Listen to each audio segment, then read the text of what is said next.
There's two AC45s that are currently used by the teams. We have one on the Louis Vuitton AC World Series, which is what we call the AC45F. Then we have what we call the AC45 Turbo. And essentially, that's what all of the teams have, and it's really to try and emulate the 50. Big differences compared to the World Series boat is we have a steering wheel instead of a tiller. We have cockpits where the guys now grind on standing pedestals as opposed to top handling on winches and hiking. We have a daggerboard system that has pitch fore and aft, like the World Series boat, but what is different is that we can go side to side and cant. And we can also run multiple foils, where on the World Series, they're all complete one design. Now this hull is essentially the same as the one we race on the LV AC World Series, but essentially it's the beam of the boat which gives it more power. And that's why you see really high speeds on the turbo. And the boats are really, really physical and really a copy of what the 50 will be. Ideally, you take the pieces from here and you plug them into the 50. Now this is a development game, so we're constantly evolving. With the AC50, there are some one-design components. For instance, the length of the hulls will all be 50 feet. The beam of the boat will all be the exact same beam. The wings will be the same height, same planform area. What is different is all the systems, some aerodynamics, foil shapes, rudder shapes, and then obviously some engineering and software codes. So, you know, the stuff like the hulls and that, there's not going to be a hole in the hulls because we're foiling all the time. And come the America's Cup, it'll be likely that the boats will foil the entire race. So I think it's been a pretty good compromise, but still left plenty of scope for the design engineering team.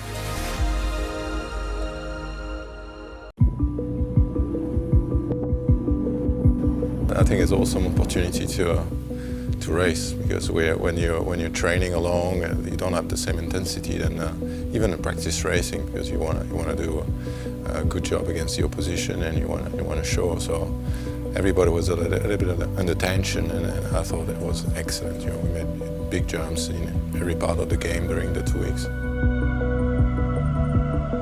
Every day we go on the water and try to do our best, and as soon as we find a possibility to improvement, we jump on it. And you know, if you reflect all the races, we were pushing hard, you know, our maneuverability, especially downwind, and we think that's where we want to improve next time. We want to be 100% jibing without failure. For example, we had a lot of race where we missed a jibe, and that was kind of the area when we want to be strong.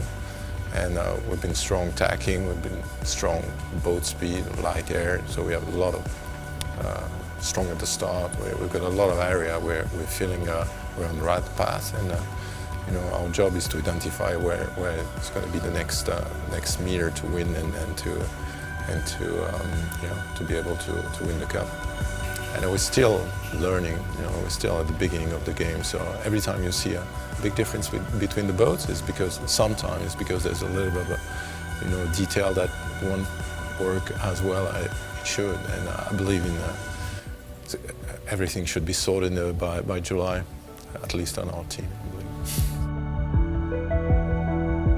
I believe that the opposition will drive the way we ultimately we're going to go, you know, and that happened last time. We faced a very strong opposition, and when we started the cup, we thought we were in good shape, but obviously that was wrong, and we improved a lot in 2 weeks' time, and that's a little bit how that game worked. You know, it's so new with a new high-performance boat, and everything is kind of you know, the new era of sailing. We're discovering every day a new way to sail the boat. So if one team comes with a good solution, we have to match, and we have to fight hard to get back to their level and overtake them.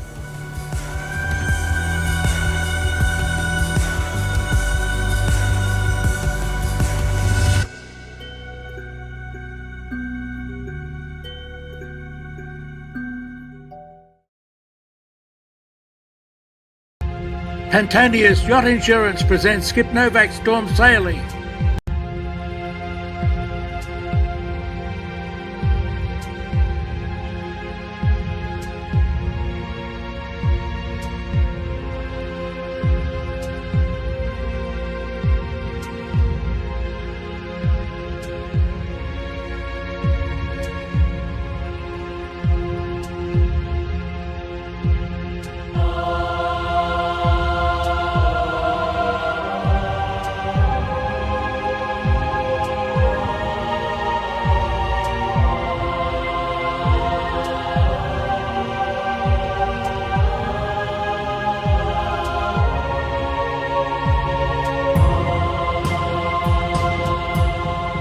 Welcome to Yachting World's Heavy Weather Seamanship Series, produced in association with Pantaenius Yacht Insurance.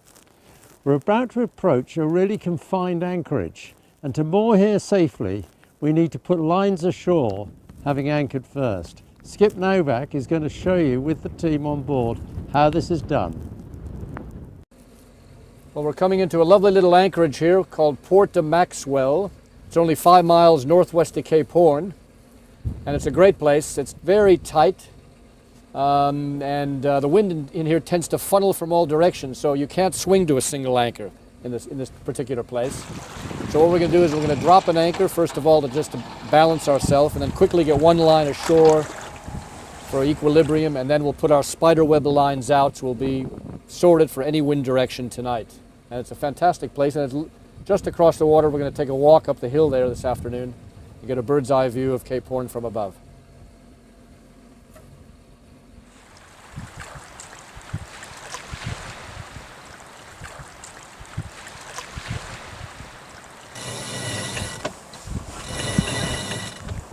Okay, it's going to be a bit of a pull, just hang on to it.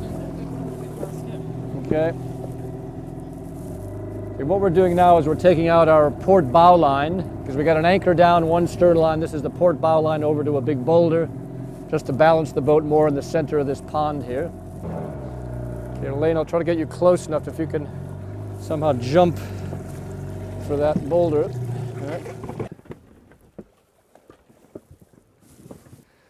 Right, okay, Elaine, if you grab the rope, watch the rocks, very slippery. I'm going to put this wire strop here, it's 11mm galvanized wire, onto the boulder.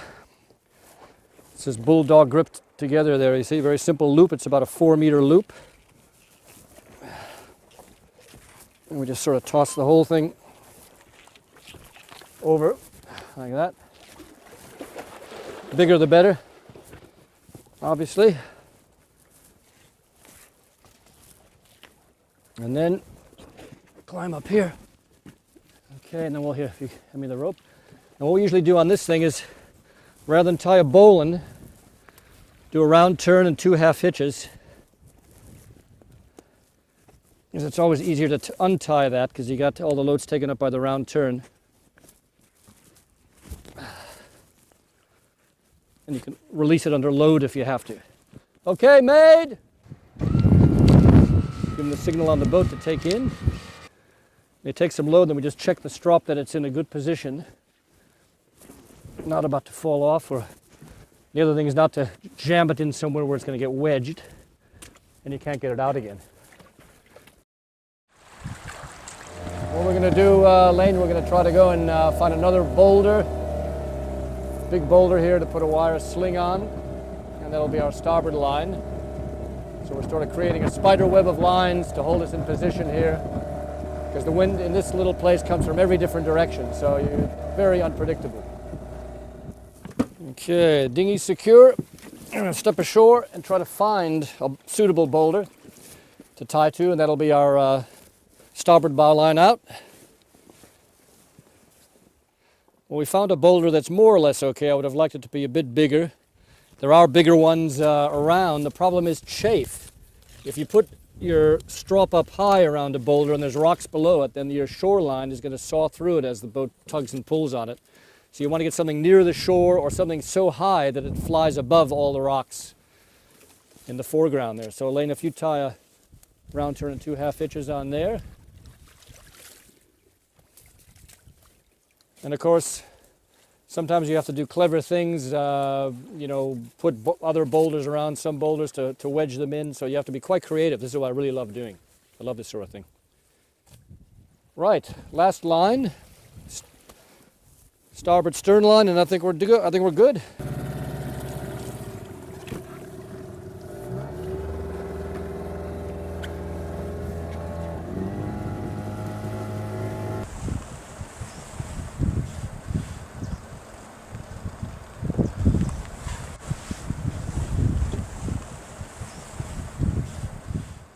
After Elaine and I got that last line ashore, we're all tacked down. That was about an hour and a half's work to get the boat pinned down.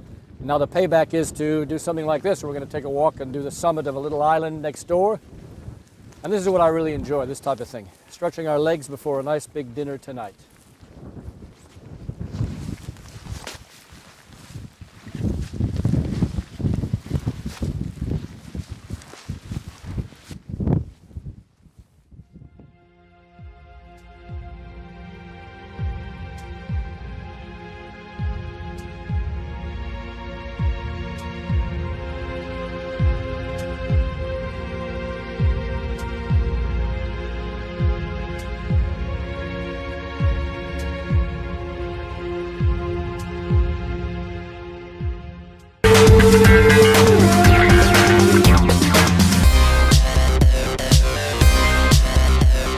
Andy Feathers in Perth. He's the race director of the Warren Jones Regatta, the match racing regatta here on the Swan River, and he's also the head of Swan River Sailing. So with all that, Andy, you're 3 days into your event now, and how's it going? Yeah, look, we're running it's the Festival of Sail, the City of Perth Festival of Sail, and the major feature item of that is the Warren Jones International Youth Regatta. So we've had a whole bunch of other related sailing activities in and around the regatta. So it's going really well. We're just into about midway through the second round robin. Yeah, so there's 12 teams in the competition. I'm really thrilled because 6 of the top 13 ranked open match racing sailors are here in this 12, and we've got 10 sailors that are ranked in the open rankings in the top 100 in the world. So we've got 10% of the top sailors in the world racing in this competition here in Perth. And they all come from the same family, do they? It seems like it. It seems like it. David Gilmore, he's the oldest of the Gilmore trilogy. He's timed out now because it's under 25. So Sam Gilmore and Chris Steele really are looking like the favourites at this event. Chris Steele being the Kiwi, and he won this event 2 years ago. Sam Gilmore won it last year, and both of them are very close to timing out. So, it's really, they want to win this. They want this trophy to decide who's been the best over the last 3 years. So if they get there, there's still a lot of racing to go yet. Well, I suppose there'll be hot topics at the Gilmore household table, won't it? It's impressive, the Gilmores. David, the oldest, he's down here coaching both his brothers, Locke and Sam, and that's just terrific, to see a family working together like that. Peter Gilmore must be very proud of his boys. Indeed. And Christine, of course. Tonight, actually, after racing, Christine, they run a beef company now. And so that we've got the Wagyu beef competitors love-in, I'm calling it, and so that we'll be back to Royal Perth tonight, and all these kids will spend a bit of social time with each other, which will be really good if they go on to the professional world in sailing, because ultimately, 10% of the kids that are here today will form professional teams. Well, we're in our 20s now, aren't we, as far as number of races? How many do you think you will have for the total? Yeah, so it's 17 races or 17 flights for a round robin. So we're up to flight 20, and so we need to do 34 flights to finish the round robin. So we're hoping to get there by Thursday afternoon. We've got a major fundraising lunch at the Royal Perth Yacht Club on Friday afternoon. So I'm only planning to race from 3:30 until sunset on Friday. So the race committee are under a bit of pressure to get these races through. Sure. And it all finishes on Friday, does it? All finishes on Friday. It's all about the semi-finals, the final 4. There'll only be 4 teams racing on Friday. We've got 6 large boats coming out. We've got 240 people going to the fundraising lunch, and I expect 3/4 of them will come out on the water and watch the race. It's going to be a real pressure cooker for these young athletes. Oh, well, it's all very exciting there, Andy. What else have you got in mind for the rest of the year? Yeah, look, Swan River Sailing, our sort of model, we're a non-for-profit organisation, so doing events like this raises our profile. We'll take over 4,500 people sailing this year, and the whole purpose of that is to generate some income to be able to run youth events, women's events, charity events. So it's really quite a fun and a very rewarding organisation to be involved with. Is it run by any particular club, or is it just a group? We're independent. We're a tenant of the Royal Perth Yacht Club, so our office is within those grounds, and we have a board. So we have an 8-seat board, and I'm the executive officer. Oh, that's excellent, isn't it? It's a great concept. Yeah, look, it's a great idea, and it was born out of when the America's Cup was here in '87. Skip Novak started this whole organisation up and ran it for 25 years. I'm very lucky just to have inherited what was left when Skip retired last year, and we're doing a few different things, but it's really there's a great base there to work with, as you'd expect. All right, mate. Well, I've got to put you on the spot. What's your prediction? Who's going to win? I think it's going to be a Sam Gilmore and Chris Steele final. I think young Will Bolden is really improving a long way, so I expect he'll make the finals. And Sam Jerwood, Matt Jerwood, has been doing a lot of multi-hull sailing. It's taken him a little bit of time just to readjust and get his eye back in, but he's a little bit wounded at the moment. But I expect he'll scrape in, and so. But I'm tipping a Sam Gilmore and Chris Steele final. Fantastic. Well, all the best. Thank you.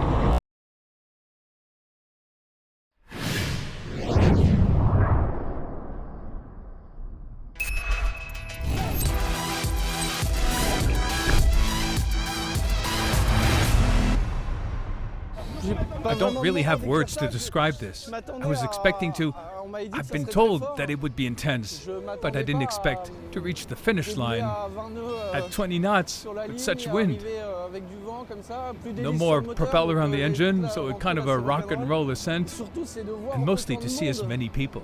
So many people at once after 3 months of solitude. A real delight, in fact.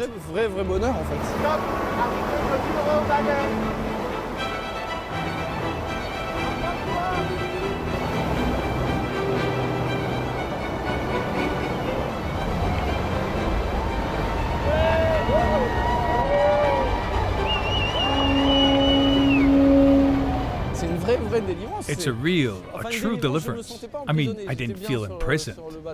I felt good on the boat. But it's a real treat of life. I don't think we're made to live alone. We're gregarious-like. And I have my kids who've grown over these last 3 months. And I was kind of anxious not seeing them grow. I have to shave, which I had forgotten. I dreamt of being among the first 10 in this Vendee Globe. So to end up 7th, with 6 exceptional sailors ahead of me, with fantastic boats, and great champions, I'm really, really proud to be here.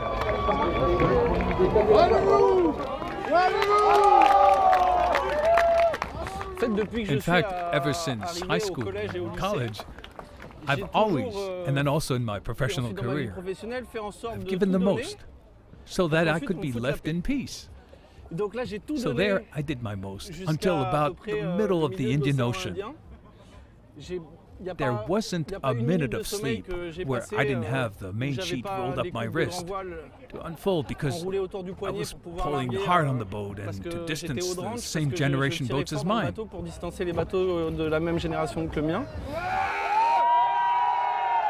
it paid off. I found myself totally alone after the second half of the Indian Ocean. I spent a whole month and a half absolutely fantastic, working my trajectories without any pressure, and the 7th place, which I'm mostly pleased with.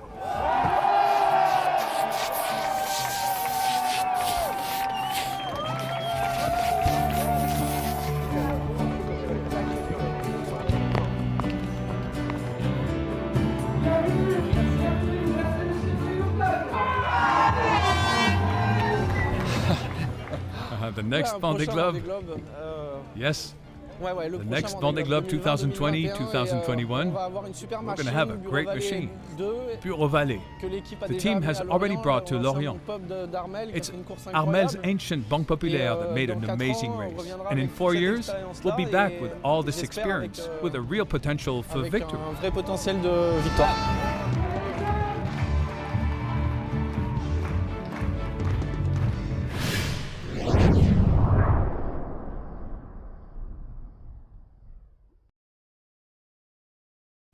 We're in Perth for the Warren Jones match racing regatta, and having us who drop by, well, minus his gold medal, is Tom Burton. Tom, welcome to Perth. Yes, thanks. Great weather. Yeah, I saw some photos from the first few days and it wasn't that good, so luckily I checked the forecast and didn't bring a jumper, and I was expecting hot, sunny conditions. Mate, since we last spoke, you've had time to reflect of Rio. You've done a little bit of sailing in other classes, etc. What's your thoughts? Are you still motivated, or are you happy to go with the lasers again, or yeah, what's your plan? I've had a fair bit of time off the laser and some more time sailing other boats, which has been fun. I think that's one of the biggest goals is to kind of remember, I love sailing, and the competition's great. And sometimes when you put so much pressure on something, it starts to the stress gets to you a little bit, and you start to question yourself and really question if you love doing it so much. But I do love it. I've jumped in boats with just my mates recently, and it's been a ball. Coming and watching how much everyone else loves sailing is great, and I've jumped as well back in training with the laser guys, and it's just the best racing. The training's so good. But yeah, it's 4 years to go to the next big dance, I guess, and yeah, take it slowly at the moment, and so yeah, slowly get back into it. I hear you're carrying an injury. Yeah, just got shoulder surgery on my left shoulder yesterday, so I've had my right one done pretty much as soon as I got back from the games, and it's my left one done recently, so it's not huge surgery or anything, so it'll just be a few weeks and I'll be back in the boat. Well, it was a bit of a scrape, was it? Just a little clean up, I guess. Years and years of using it, using my shoulders in first in rugby when I was younger, and then in sailing obviously, and in the gym doing a lot of fitness stuff, so it's slowly got to me, and just a quick clean up to get them both sorted and ready to go for the next 4 year cycle. Well, which is so you're in for falling now, are you? Yeah. Well, that happens a new avenue, doesn't it? Well, it's I think America's Cup. the laser is pretty basic in the fact that you can get bored of it quite quickly. The racing's so tight and exciting, but the speed and the excitement of the moth is definitely pretty awesome. Pretty frustrating as well when the boats keep breaking, or the conditions are very tough. So a lot of training. Just definitely haven't spent the amount of hours that I have in the laser in the moth. So anyway, but I love sailing Regatta, so when I saw the moth worlds were there, I couldn't resist. Is it which moth are you using? A Mark II or? Yeah, Mark II at the moment. Yeah. Oh, good. So congratulations for that. Yeah. And also congratulations. I hear you've been knighted in the Australian Honours List. So we call you Sir Tom now? No, not Sir, but it was a pretty big honour to get an OAM the other day on Australia Day. So I don't really know what to say about it. It's obviously it's a very prestigious award, and very grateful and humble to get You certainly deserve it, mate. You've done a wonderful business for the world of sailing, especially. Cheers, thanks. Mate, so when do you go to here, and then the rest of the circuit? Yeah, well, the plan at the moment is here, and then back home for some more training at home, and then the next regatta after that will be, I think, some training in Japan, and also Aarhus test event for the ISAF Worlds next year, and the Japan World Cup towards the end of the year, as well as the Worlds. So it's looking like a little lighter year than I'm used to, but I think it's probably necessary for the first year of a 4 year cycle.